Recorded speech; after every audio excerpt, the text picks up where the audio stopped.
네, 오늘 하나님 앞에서라는 제목을 가지고 함께 말씀을 나누려고 합니다.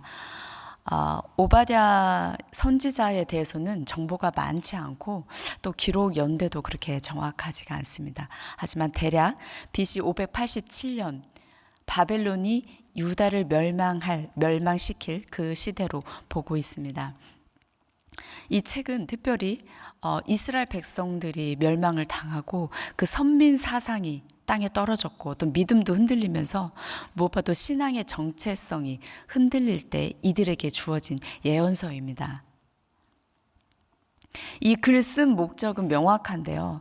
하나님의 공의가 드러나고 있고 그리고 지금 흔들리고 있는 이스라엘 백성들에게 희망의 메시지를 전하고 있습니다. 뿐만 아니라 구원받은 그 하나님의 백성인 이스라엘을 괴롭힌 에돔에 대한 심판의 경고가 지금 적혀져 있습니다. 오바댜서는 단행본이죠. 단 한 장으로 이루어졌습니다. 그런데 다른 역사서나 선지서들보다도 이 에돔의 악행에 대해서 굉장히 자세하고도 구체적으로 언급하고 있습니다. 한 장으로 이루어졌는데 보통 우리가 이렇게 본문의 말씀을 받으면 그 본문의 메시지가 무엇인가를 묵상하면서 앞장과 뒷장을 같이 읽고 문맥을 이렇게 보고 연구를 합니다. 근데 오늘은 단 한 장으로 돼 있어서 한 가지 시도를 해보려고 합니다. 로마서 1장 2절의 말씀을 가지고 근거를 가지고 하려고 하는데요. 제가 읽겠습니다. 이 복음은 하나님이 선지자들을 통하여 그의 아들에 관하여 성경에 미리 약속하신 것이라. 로마서에서 지금 뭐라고 말씀하시냐면 복음이 바로 예수 그리스도인데 그것을 선지자들을 통해서 말씀하겠다. 그렇다면 이 오바댜 선지자를 통해서 예수 그리스도의 복음을 말씀하겠다는 결론이 나옵니다. 그래서 이것을 한번 찾아보려고 합니다. 멸망의 길로 가고 있는 이 에돔의 모습 속에서 하나님은 먼저 뭐라고 말씀하시냐면 오바댜 1장 2절 제가 읽어보겠습니다. 보라, 내가 너를 나라들 가운데 매우 작게 하였으므로 내가 크게 멸시를 받느니라. 이 멸시를 받는다 동사가 창세기 25장에 에서가 그 장자의 명분을 경홀히 여겼다라는 동사와 일치합니다. 그래서 과거의 행위와 지금 에돔의 운명을 묘하게 연결시키고 있음을 알 수가 있죠. 또한 이 창세기에서는 이 에돔이 에서의 후예라는 것을 명확하게 말씀을 하고 있습니다. 그리고 이 가나안을 차지한 야곱처럼 이 세일산도 하나님께서 약속의 땅으로 이들에게 주었음을 말씀하고 있죠. 그렇다면 멸망의 원인이 무엇일까요? 마음의 교만이라고 지금 하나님 말씀하고 계십니다. 그래서 이 교만의 양상을 한 4가지 정도로 함께 살펴보려고 합니다. 첫 번째는 지형학적인 교만인데요. 이들의 세일산은 무려 1500m 해발의 높은 바위산으로 이루어져 있었습니다. 그래서 이곳을 침략하려고 하면 아주 좁은 골짜기로 가야만이 침략할 수 있는 아주 어려운 난공불락의 요새였던 거죠. 그래서 이들 마음속에는 이 높은 곳에서 나를 끌어내릴 자가 누구냐, 이런 마음의 교만이 있었던 겁니다. 두 번째는 물질적인 교만이었었습니다. 여기에는 구리 광산이 있었고 또한 왕의 대로라는 별명을 가지고 있을 정도로 그 무역로가 잘 발달돼서 부를 축적할 수 있었습니다. 그러나 하나님께서는 이 도둑이나 포도원 지기를 표현하시면서 보통 이들은 가져갈 수 있는 만큼만 도둑질하고 또 포도를 딸 수 있는 만큼만 가지고 가지만 너희에게는 하나도 남김없이 완전히 멸절될 것이다라는 심판의 예언을 하고 계십니다. 세 번째, 동맹국에 대한 교만이 있었습니다. 오바댜서 1장 7절의 말씀을 같이 한번 읽겠습니다. 시작. 너와 약조한 모든 자들이 다 너를 쫓아 변경에 이르게 하며 너와 화목하던 자들이 너를 속여 이기며 내 먹을 것을 먹는 자들이 내 아래에 함정을 파니 내 마음에 지각이 없음이로다. 네, 지금 에돔이 보면 주변 국가들과 동맹을 맺고 있습니다. 그래서 인간 네트워크를 만들므로 안전장치를 가지고 있었던 거죠. 하지만 하나님께서는 그 모든 것들을 철저히 내가 무너뜨릴 것이다, 이렇게 말씀하고 계십니다. 네 번째 교만은 뭐냐면 바로 지혜자들에 대한 교만이었습니다. 이 에돔은 지혜와 지식이 풍부한 고장으로 아주 유명했습니다. 그래서 풍부한 지식과 지혜로 리더십과 인재들이 많았었습니다. 하지만 오바댜 1장 8절에 한번 또 말씀을 같이 읽어보겠습니다. 시작. 여호와의 말씀이니라. 그날에 내가 에돔에서 지혜 있는 자를 멸하며 에서의 산에서 지각 있는 자를 아니하겠느냐. 지각이라는 이 말의 어원의 뜻은 분별하다라는 그 어근을 가지고 있습니다. 결국 이 에돔의 교만 때문에 하나님께서는 지각 있는 자들 또한 지혜자들을 다 멸하실 것이다, 이렇게 말씀하고 있는데, 나라가 힘들고 어려울 때 누가 필요하냐? 바로 분별 있는 자들, 올바로 판단할 수 있는 지혜자들이 필요한데 하나님께서는 그들을 하나도 남기지 않을 것이다, 이렇게 그런 말씀을 통하여 희망을 없애시겠다 말씀하고 계십니다. 그렇다면 이들의 에돔의 죄가 구체적으로 무엇인지 같이 한번 보도록 하겠습니다.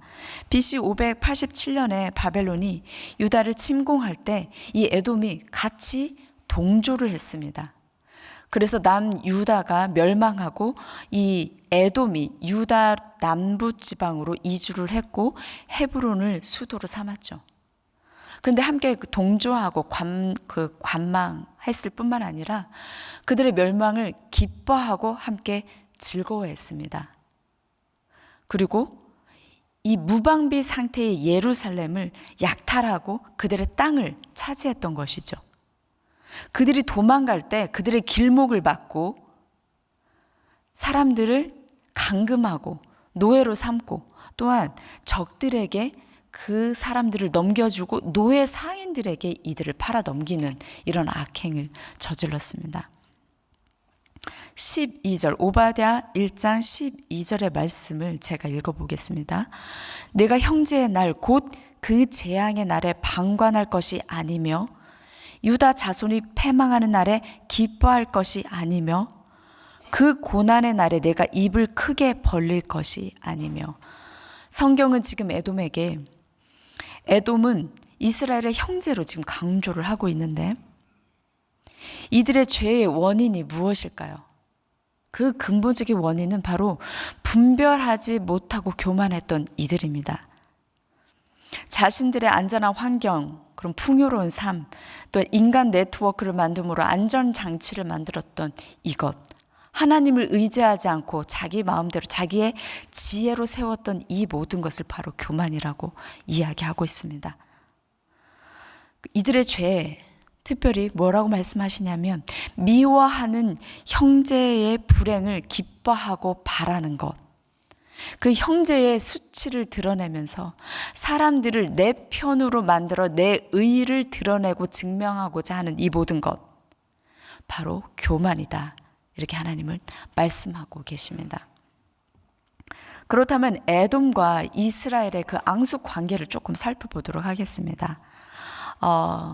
이스라엘 백성들이 출애굽해서 모세가 에돔의 그 왕의 대로로 지나가려고 할 때 에돔은 아주 적대적으로 반대를 했죠. 싸우겠다, 너희들을 멸하겠다, 이렇게 위협을 합니다. 그래서 어쩔 수 없이 다른 곳으로 우회하는 사건이 일어납니다. 근데 이때 하나님께서는 에돔과 싸우지 말라, 이렇게 말씀을 하셨습니다. 근데 에돔뿐만 아니라 이스라엘도 같은 상황이었었습니다. 다윗 시대 때 보면 소금의 골짜기라는 곳에서 18,000명의 에돔 사람들을 죽입니다. 그리고 수비대를 세우고 식민지로 만들죠. 역사서에서는 이것을 어떻게 보고 있냐면 이 전쟁 범죄를 그 미워하는 원인으로만 보지 아니하고 그 무용로를 탈취해서 부를 축적하기 위한, 그리고 그 땅을 차지하기 위한 것으로 보고 있습니다. 에돔도 죄를 지었고 이스라엘 백성도 죄를 지었습니다. 하지만 하나님께서는 이스라엘 백성들에게 구원과 회복을 약속하십니다. 이거 너무 불공평하지 않나요? 그런데 로마서 9장 13절에서는 이렇게 말씀하고 있습니다. 내가 야곱은 사랑하고 에서는 미워하였다. 자식이 태어나지도 아니하였고 어떤 선이나 악을 행하지도 아니하였지만 하나님은 야곱을 사랑하셨습니다. 이것은 어떤 행위의 문제가 아니라 부르시는 하나님의 택정하심이라는 거죠. 그렇기에 같은 죄를 지었지만 유다는 죄로 인해 심판을 받는 것이 아니라 구원을 받고 있습니다. 억울하죠? 성경이 왜 이렇게 말씀하실까요? 로마서 9장 14절을 보면 그런즉 우리가 무슨 말을 하리요? 하나님께 불의가 있느냐? 그럴 수 없느니라. 전능하신 하나님, 창조주이신 하나님께서 이렇게 행한 것에 대해서 우리가 어떻게 말할 수 없다. 이런 것에 대해서 말할 권리가 없다. 지금 말씀하고 계십니다. 지금 에돔은 이방 나라의 대표자로서 만국을 벌할 날의 심판의 예언을 지금 받고 있습니다. 에돔을 심판하는 것도 세상을 심판하는 것도 모두 하나님의 주권에 해당된다라고 말씀하고 계십니다. 창세기 12장 3절에서는 하나님의 백성을 저주하는 자는 저주를 받을 것이다 말씀하고 계십니다. 따라서 하나님은 지금 하나님의 약속을 이행하고 있다 이렇게 말씀합니다. 바로 이 부분이 아들에 관한 복음이 드러나는 곳입니다. 이 세상적인 이론으로는 이 구원이 설명되지 않습니다. 그리고 만약 구약의 하나님으로만 멈춰 있다면 우리 또한 멸망받을 존재입니다. 왜냐? 우리가 이방인이기 때문이죠. 하지만 우리를 위해 이 이방인들을 위해 하나님께서는 예수 그리스도를 보내셨습니다. 십자가 상에서 우리의 죄를 없애시기 위해 돌아가시고 바로 구원의 문을 열으셨다는 거죠. 이런 하나님의 일방적인 결정과 주권에 대해서 우리가 구원받은 우리가 원망할 수 있나요? 왜 우리만 구원하셨습니까? 왜 에돔은 구원하지 않았습니까? 이렇게 말할 수 있나요? 아니죠. 우리의 구원에 대해서 기뻐하고 감사할 뿐이죠. 그러면 구원받은 우리에게 지금 하나님은 무엇을 요구하고 계실까요?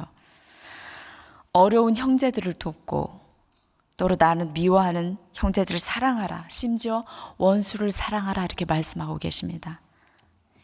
이제 구원받았기에 우린 이것을 유지할 수 있나요? 때로는 형제를 사랑하는 것이 안 될 때가 있습니다. 하나님의 명령이기에 또한 신앙인으로서 나는 사랑해야지, 형제를 위해야지 이렇게 말을 하지만 그것이 실패하고 안 될 때가 많이 있습니다. 그러면서 죄를 지을 때마다 나는 이거밖에 안 되는 인간이구나 이렇게 말할 때가 있습니다. 하지만 이 문제를 해결할 능력은 하나님밖에 없습니다. 예수 그리스도밖에 없음을 고백합니다. 내가 누구인가, 나는 어떤 존재인가, 이것을 아는 것이 우리의 바로 신앙입니다. 예수 그리스도가 아니면 이것조차 할 수가 없는 것이 나구나 라고 깨닫는 것이 바로 우리의 신앙입니다. 내가 영적인 에돔은 아닌가 오늘 살펴보기를 원합니다. 어떤 환경적으로 또한 경제적으로 그리고 나의 지혜로 만든 인간 관계적으로 나는 이 모든 안전장치를 하고 있지는 않은가. 그래서 하나님보다는 인간들을 의지하고 있지는 않은가. 우린 매일 하나님 앞에 서야 합니다. 디모데후서 4장 1절 말씀 우리 같이 한번 읽겠습니다. 하나님 앞과 살아있는 자와 죽은 자를 심판하실 그리스도 예수 앞에서 그가 나타나실 것과 그의 나라를 두고 엄히 명하노니. 오늘도 우리는 하나님을 만나고 또 하나님 앞에 살아야 합니다. 이 세상을 심판하실 것을 믿고 또한 심판대 앞에 설 우리를 준비해야 됩니다. 그렇게 나아가는 여러분과 제가 되기를 간절히 기도합니다. 이 시간 같이 나를 구원하신 하나님, 또 나와 함께 하신 하나님, 그리고 심판대 앞에 설 우리를 위해서 기도하는 시간 갖도록 하겠습니다.